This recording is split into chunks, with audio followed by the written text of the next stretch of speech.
Football fans. You have come to the right place. It's the podcast. Pete Forsey, thanks for choosing the show. Sean Payton has had his rights handed over to the Denver Broncos. I'm kind of curious how this works. He's now traded to Denver, or he's still with the Saints, but now they've worked out compensation to have the rights to negotiate, and now Sean Payton has to negotiate with Denver. It's all going to get sorted out. He'll be coaching the Broncos. We'll talk about it. DeMeco Ryans is going to go to the Texans. NFL referees, why you need to give it up. Stop investing your emotions in it. Jalen Hurts, going to say a lot of nice things about him and his ascendance. He has proven me to be dead wrong on a lot of things, and I'm going to give him his due. The Chiefs, they had a legacy game. Legacy, decade, statement-long game. I'm going to tell you why. And then the coaching carousel, as far as head coaches, Frank Reich, coordinators, Kellen Moore, and Nathaniel Hackett. We're going to talk about all of it. It is episode 108 of the podcast. Thanks again for tuning in. So it was just a mere hours ago that I think it was Schefter dropped the news that Payton will be traded from the Broncos. They gave up a first-round pick, the one that they got from the Dolphins in the Bradley Chubb trade. And that was actually the pick that Miami got for Trey Lance, and the Niners giving them that pick to move up in the 2021 draft. I always love going back and looking at those things, and it's actually even more tangled up now because some coaches, minorities, when they're hired away from teams, that team that they were originally with, they get draft pick compensation, so it actually even adds more to it. And I love going back and looking at that stuff. And this is a strange one. I think Sean Payton makes any team better that he is the head coach of, unless you're coming off of Bill Parcells, a Belichick, or Mike Holmgren, whoever. I mean, Payton's going to be a Hall of Fame level coach. Do I think he's a Rushmore coach? No, but he's definitely like a Dan Reeves, a Don Coryell, former Cardinals head coach, St. Louis Big Red football Cardinals. I think he's going to be in that realm. So just a top NFL coach in the history of the game. He'll be a Hall of Famer, maybe not a Rushmore Hall of Fame coach like you will see with Tomlin and Belichick and such. So, the main things that I look at with this one is, can he coach outdoors? You're going from a dome and with a quarterback who, he didn't have a giant arm. He could make some deep passes, but intermediate short game, that's where they made their living. And they were damn good at it. And you have a high-level quarterback made of high-level intangibles. Family man, not out late, first in, last out, union guy in Drew Brees. Now you're going to legacy, brand, has security at his own golf tournaments with a guest list that he invites. The guy is surrounded by his entourage to make sure that nobody gets too close to him. Russell Wilson's a different cat than what Sean Payton's used to. It will be interesting to monitor how those personalities mesh. And on the field, I'm sure he's got great ideas on how to scheme up the offense, have the team play complementary football, and how to refurbish Russell Wilson. I definitely think it's possible, and I definitely think they'll have success. They're in a strong division, maybe not as strong as we thought. Definitely like the Chargers and Raiders still, and Chiefs are headed to the Super Bowl. But I don't think it's too much for him to overcome. I remember putting it out on Twitter when his name surfaced in the first round of the playoffs. I'm surprised he really entertained this as much as he did and ultimately is landing here, because it's just real different when you're going from coaching in a dome, having your roster built around that, and then going to Mile High. You're at altitude, and you're playing in the cold, and the snow, and the wind, and you're going from a no-nonsense, serious, great teammate, great leader to prima donna Russ. It's going to be a big, big adjustment for Payton, and I think, if anything, it really shows you where coaches come from. They come from the competitive spirit. They're not so much looking at, what's the easiest route to the Super Bowl? They look for the challenge. this isn't about getting paid. Sean Payton has made, what, maybe close to $100 million? I don't know what his salary was. Reportedly, it's in the ballpark of $15 million when he was with New Orleans. He's not doing any of this for the money. He's got a Super Bowl. I don't think it's necessarily about winning in the next year or 2 years. He wants to look at something as another 10-year project. And Denver, it's going to be a situation where I don't know if they're going to win immediately. They may not start winning until year 3, and maybe that's what he's looking at here. I think it is curious based off the adjustments of what he's used to conditions-wise and what you had available or potentially available next year with the Chargers, because they are in a dome, and they do have a quarterback who guys like and doesn't have any leadership qualities that are in question in Justin Herbert. He really seemed primed for that job, and it looked like in the matter of the last week or so, that's where he was leaning. But he's now landing in Denver. Again, think he makes any team a better team when he's the head coach, but looking at the climate and where that quarterback is at from what he's coming off of, it's going to be an adjustment for Sean Payton.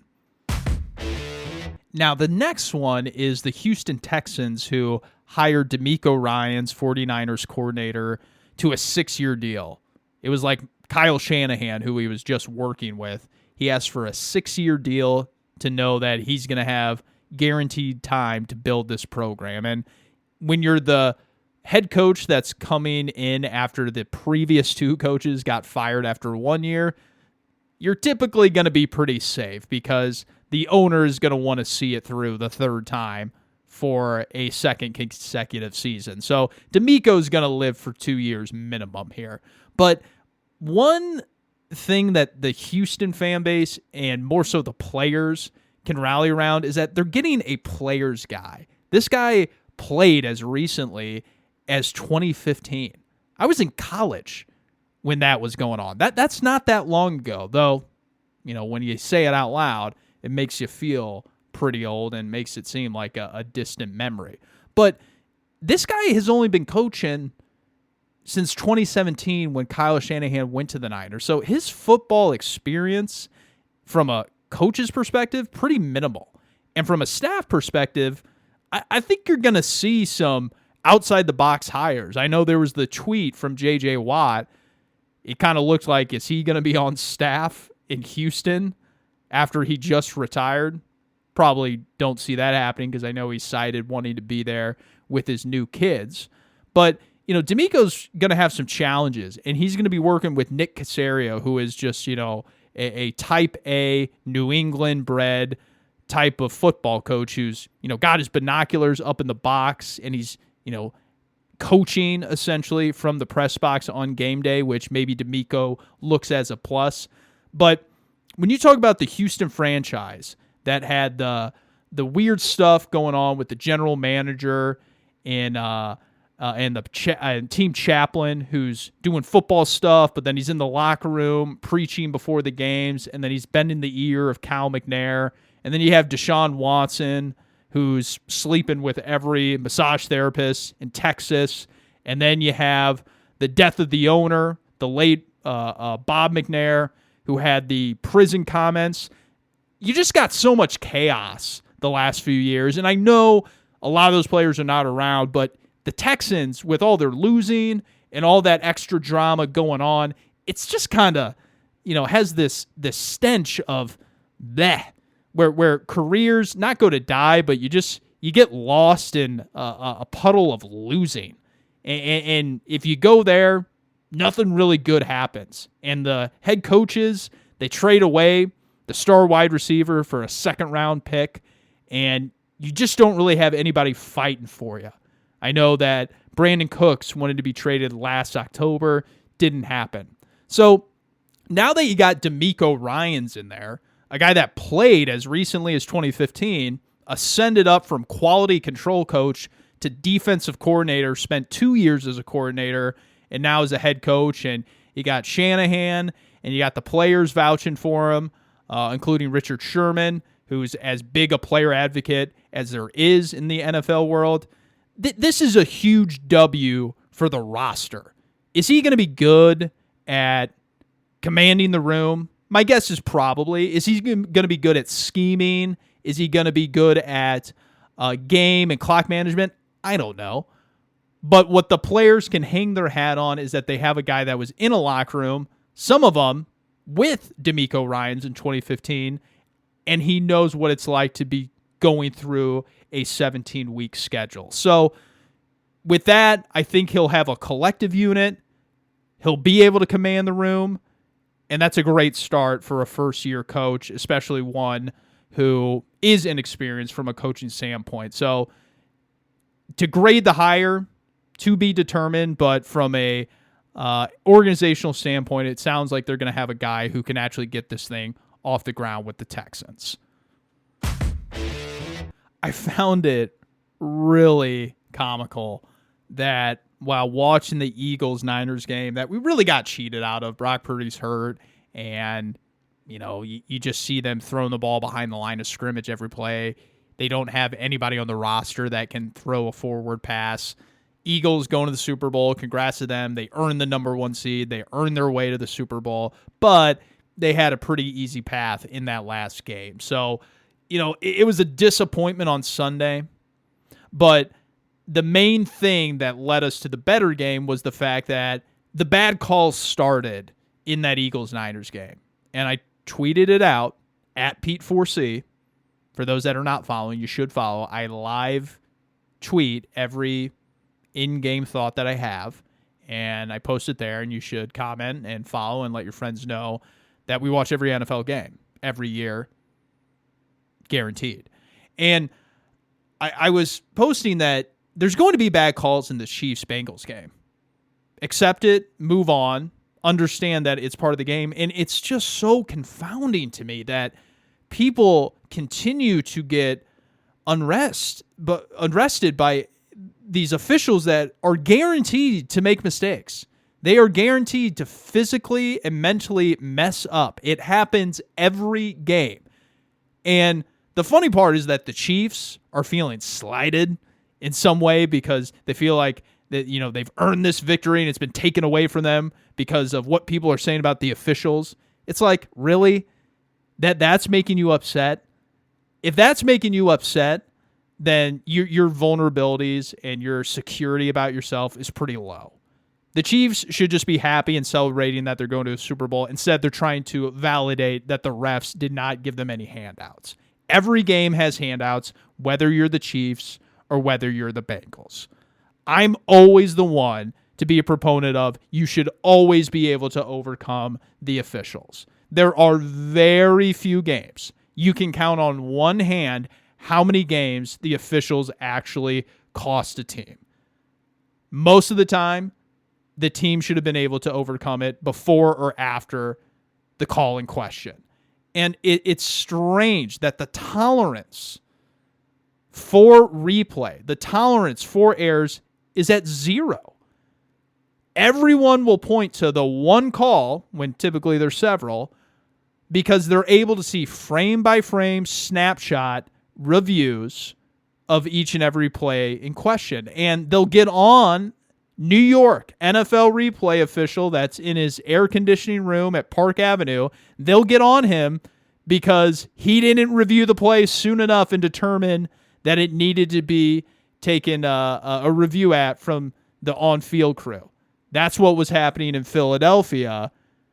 Fans were clamoring. Fans were upset because Devontae Smith got up, punched his knuckles, and they were able to move on to the next play. The guy's human. The replay official, the judge in New York, is human, just like the rest of us. That's not enough time to review it and decide what's conclusive and if you need to buzz down to the on-field crew. I get it. They got up to the ball too quick. Happens. Happens every game. In the Super Bowl, probably will happen again. Though we do see they typically swallow the whistle in the Super Bowl. You get away with a lot.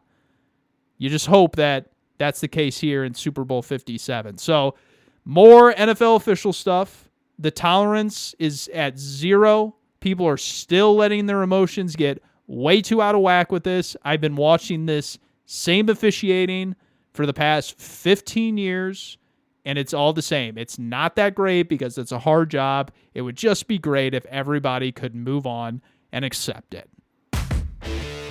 I will be the first to admit Jalen Hurts has ascended far higher than I ever thought he could. So maybe he does become a true drop back passer, just like he did all the things that I said he could not do. I never thought he could be a quarterback in the NFL. I saw him at Alabama, and I saw someone that could not throw a forward pass, much like the Niners offense on the other side of the field that he was playing against on Sunday. That's what I saw. And then he went to Oklahoma, and you saw some kind of like Dak Prescott type play against, the Big 12 defenses. And I was like, well, I'm not going to put too much stock into it, but he looks like he's throwing the ball, spinning it a lot better.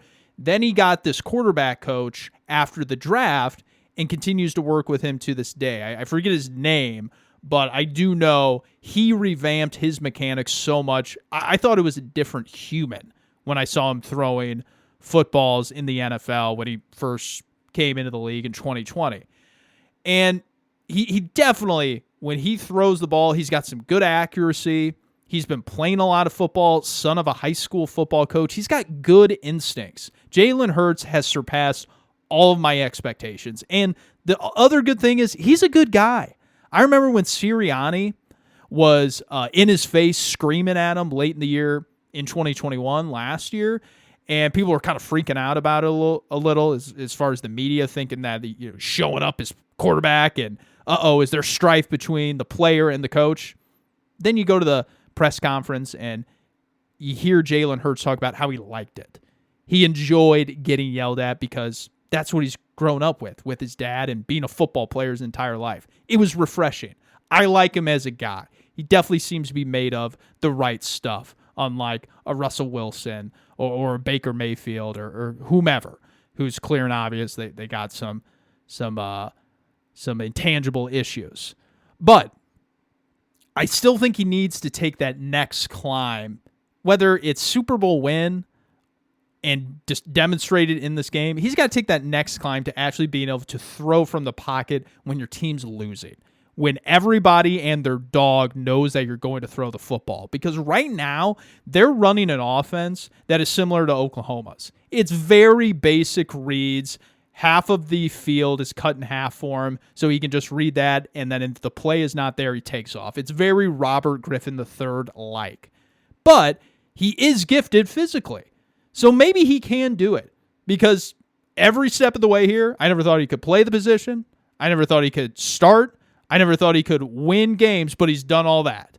Now it's about whether win or lose this Super Bowl, when everybody knows you need to throw, a.k.a. losing situations, a.k.a. when you don't have the ground and pound run game, when you don't have those good offensive linemen like Philly does here in 2022, can you win? That's what's going to make you worth $40 million a year that Jeremy Fowler at ESPN is throwing out there. Because if I were the Eagles and that's what Hurts' representation is looking for, sorry, I'm not doing that. I got to see more. And you know what? This is really just the natural thing with most quarterbacks. You don't always demonstrate in your first 2 years of starting all that you can do or all that you need to do to earn a contract like that. Not everybody's Patrick Mahomes and Joe Burrow. Those guys earn those contracts because, man, they checked off every single box.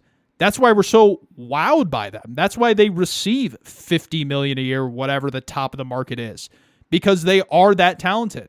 Jalen Hurts, pretty talented, great athlete, but he just hasn't demonstrated yet. Maybe he will, but that's why I'm balking if I'm the Eagles. Even if he wins this Super Bowl game, you got to consider the path. You got to consider exactly what he did on the football field, and it goes beyond touchdowns and completion percentage and yards passing. It's all beyond that. You dig granular beneath the surface level, and you'll see there's still a lot that he needs to do before he earns that big money. As I said in last week's podcast, the Kansas City Chiefs, that is a legacy game right there. More so than the Super Bowl win if they get against Philadelphia, unless it's some incredible game. That game in Arrowhead hobbled Mahomes, hobbled Travis Kelce, Burrowhead the Cincinnati mayor, everything. That was a organizational dominant victory in all facets. He's down to his last 3 receivers, MVS, Sky Moore. You have these 7th-round picks. There's like 3 of them on the Chiefs field, offense and defense, and they're kicking ass and taking names. And Mahomes is throwing off his front foot, moving in the pocket, and getting yards, moving the chains. It wasn't a pretty game. It wasn't a perfect game, but it was enough. And that's what the great organizations do. That's what's made New England, and that's what's made Pittsburgh, because even when things look kind of grim, when you do have a hobble QB, can that guy still be better than the opposition at 60%, 70%, whatever the hell it is? And Mahomes and Andy Reid, they prove that. They did. And I didn't pick him to win. I didn't think he would be good enough to go, but he certainly was. And maybe the ankle sprain wasn't that bad. Sure looked like it was when he got ran up on a couple of times. Looks like he was limping around. He was in some pain after maybe the injections are wearing off. That was a statement victory that perhaps over the next 10 years, we're just going to be looking at the team 10 years from now as that's going to be the team that's still humming, that still has the same head coach, still has the same quarterback. Because, we get into these situations a lot where we say, franchise guy, he's going to be there the next 10 years, he's their quarterback. We said that with Goff, said that with Wentz, and, a lot of times it doesn't work out. They get traded away. They flame out. You got to move on because their play's not that well. Baker Mayfield. Happens all the time. Deshaun Watson. Guys switch teams all the time. We quickly anoint that that's going to be their legacy player. I think Mahomes, he cemented it long ago, but now we're looking at it as they're always going to be winning games because they can win in any way, shape, or form. When they have the best roster with Tyreek Hill or Kelsey, when they have to shed salary, when a player's hurt. What an absolute statement by the Kansas City Chiefs. I will preview the Super Bowl next week and kind of my thoughts on players to watch, things to think about, and my ultimate pick. I'll do that next week. But for now, I'm just going to hit on some other coaching maneuvers around the league, not necessarily head coaches solely, but we'll begin with Frank Reich. And the Panthers, they got an offensive coach, a guy that obviously can galvanize the locker room. You saw those Colts teams, they always started notoriously slow, but then finished hot, and they made to the playoffs a couple of times. And he did it with a new quarterback each year. That's not easy to do in just preparing a new quarterback each offseason to start. Frank Reich, he's obviously played in a lot of big games, played on great teams, played the quarterback position, so he should and does know how to do that.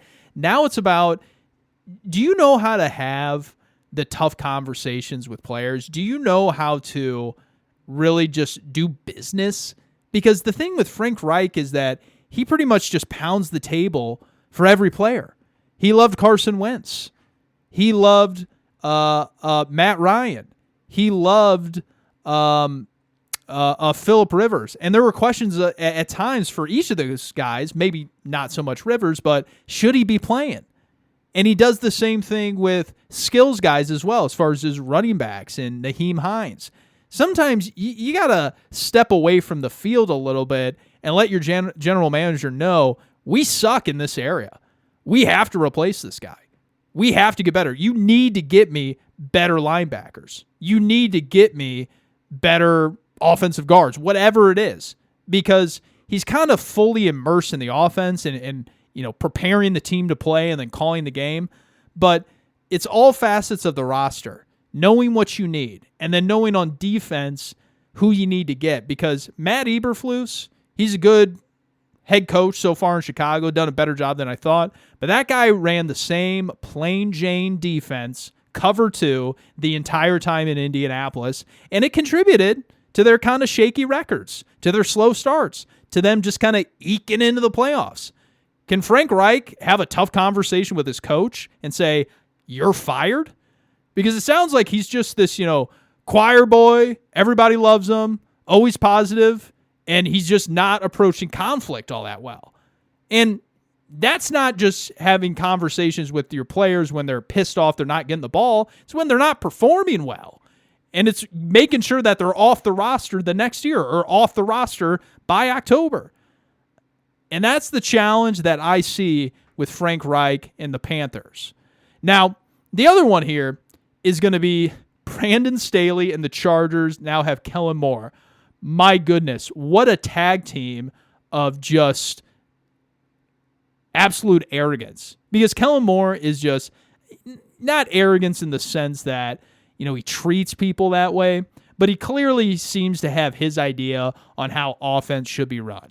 And you mix that up with Brandon Staley and his analytics, I don't think this is going to be good for anybody. Not Justin Herbert, not for Kellen Moore's career, and certainly not Brandon Staley's career. From the onset, I think this is going to be very, very bad as far as how they approach this next season.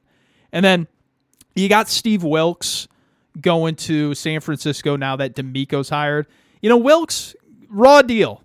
The Panthers didn't even want to interview him, and if I'm him, I'm kind of pissed off about that.